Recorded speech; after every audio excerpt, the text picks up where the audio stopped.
অভয়নগরের এরশাদ এতিমখানা আধুনিক শিক্ষায় এতিম শিশুদের স্বপ্ন করার অন্যান্য প্রতিষ্ঠান।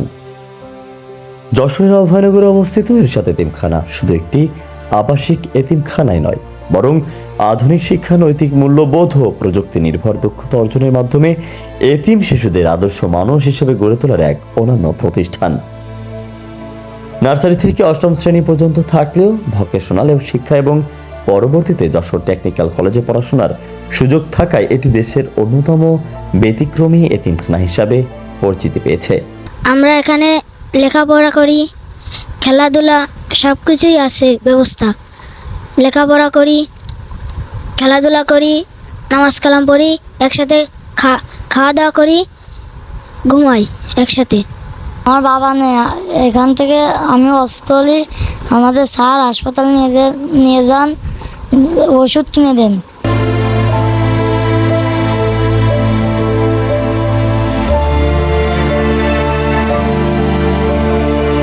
বর্তমানে প্রতিষ্ঠানটিতে ৭৮ জন এতিম শিশু লেখাপড়া করছে। তাদের পাঠদানে নিয়োজিত রয়েছেন ৫ জন শিক্ষক ও ১ জন আয়া। শিশুদের সার্বিক বিকাশের শিক্ষা, আবাসন, খাদ্য, নৈতিক শিক্ষার সমন্বয়ে পরিচালিত হচ্ছে প্রতিষ্ঠানটি।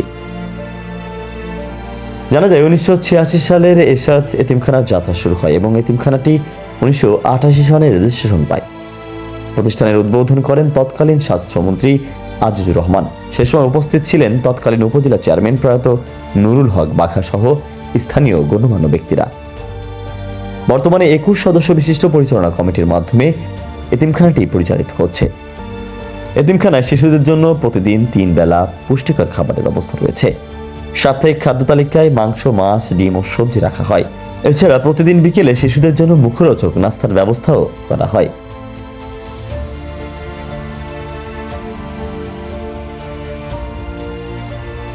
শিক্ষার পাশাপাশি প্রযুক্তি ও ধর্মীয় শিক্ষার উপরও সমান গুরুত্ব দেওয়া হয়েছে। তৃতীয় শ্রেণী থেকেই শিক্ষার্থীদের জন্য কম্পিউটার প্রশিক্ষণের ব্যবস্থা রয়েছে। প্রেমবাগ এরশাদ এতিমখানার কম্পিউটার শিক্ষক হিসেবে, পার্ট টাইম কম্পিউটার শিক্ষক হিসেবে আমি এখানে আছি। এখানে বেশ কিছুদিন ধরে আমাকে পার্ট টাইম হিসেবে শিক্ষক রাখা হয়েছে। এখানে ছেলে মেয়েদের এখানে আমার 3টে ব্যাচ আছে। সপ্তাহে 3 দিন করে ক্লাস হয়, বুধবার, শুক্রবার এবং শনিবার।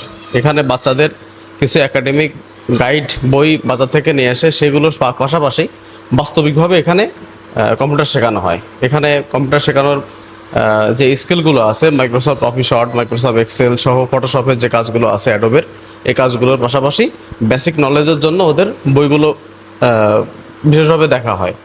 আর এখানে যারা প্রশাসনিক দায়িত্বে আছেন তাদের সহযোগিতায় এবং আমাদের এখানে যারা সভাপতি মহোদয় বা অন্যান্য কমিটিতে যারা আছেন তারা অক্লান্ত পরিশ্রম করেন আমাদের এই জন্য এবং আমাদের খুব তদারকিতে রাখেন আমাদের ক্লাসগুলো ঠিকভাবে হচ্ছে কিনা, আমরা ঠিকভাবে ক্লাসগুলো নিচ্ছি কিনা, বাচ্চারা ডেভেলপ করতেছে কিনা। অনেক ধন্যবাদ জানাই এই এতিমখানার এই সাথে যারা জড়িত আছে, এতিমখানাকে যারা সাহায্য সহযোগিতা করে, তাদেরকে সবাইকে ধন্যবাদ জানাই।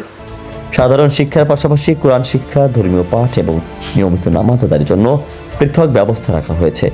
বই পড়ার অভ্যাস গড়ে তুলতে প্রতিষ্ঠানে বই পোকা নামে একটি পাঠাগারও স্থাপন করা হয়েছে। একটা সুন্দর প্রতিষ্ঠান। আমরা যতদূর জানি, আমার জানার পরিধি অত্যন্ত কম, তারপরও আমি বলবো আমরা যেটা জানছি মানুষের মাধ্যম দিয়ে, সেটা এই প্রতিষ্ঠান খুলনা বিভাগের ভিতর যদি উল্লেখযোগ্য কোনো প্রতিষ্ঠান থেকে থাকে তার ভিতরে একটা এই প্রতিষ্ঠানটা। এবং অত্যাধুনিক শিক্ষা ব্যবস্থা এখানে এবং একটা বিদ্যাপীঠে যে সমস্ত কার্যক্রম শিক্ষা উপকরণ থাকার দরকার, আমার মনে হয় এখানে কোনো ঘাটতি আছে বলে আমরা মনে করি না। ইনশাল্লাহ যেটা ভুল ভ্রান্তি যদি থাকে সেটাকে আলোচনা করেন, আমরা সেটা সাধারণ গ্রহণ করব। কারণ আমাদের উদ্দেশ্য অনেক দূরে।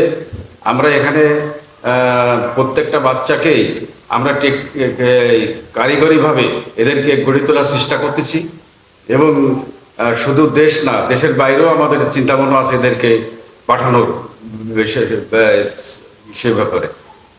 ব্যাপারে। যার কারণে এবং এখানে খাদ্য, খাবার, চিকিৎসা সব কিছুই অত্যন্ত ভালো বলে আমরা দাবি করি।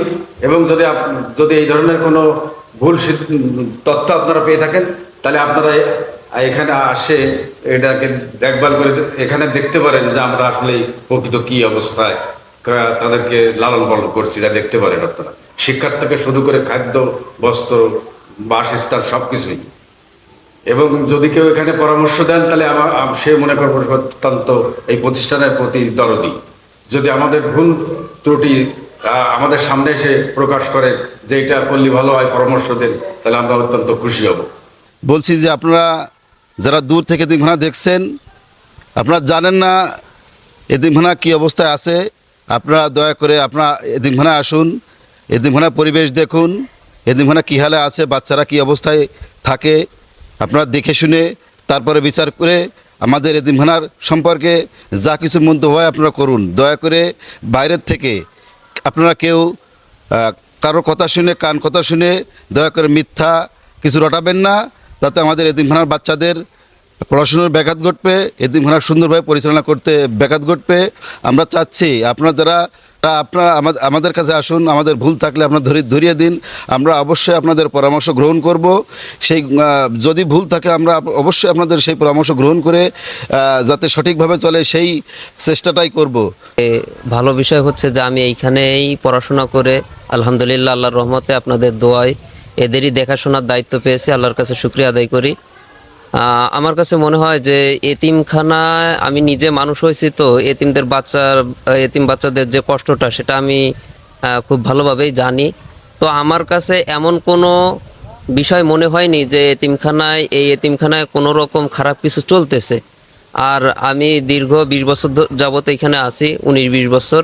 তো আমার দীর্ঘ এই 19-20 বছর যাবতে আমার দেখা শ্রেষ্ঠ এতিমখানা বা পরিচালনা কমিটি আমি এটা দেখতে পারতেছি।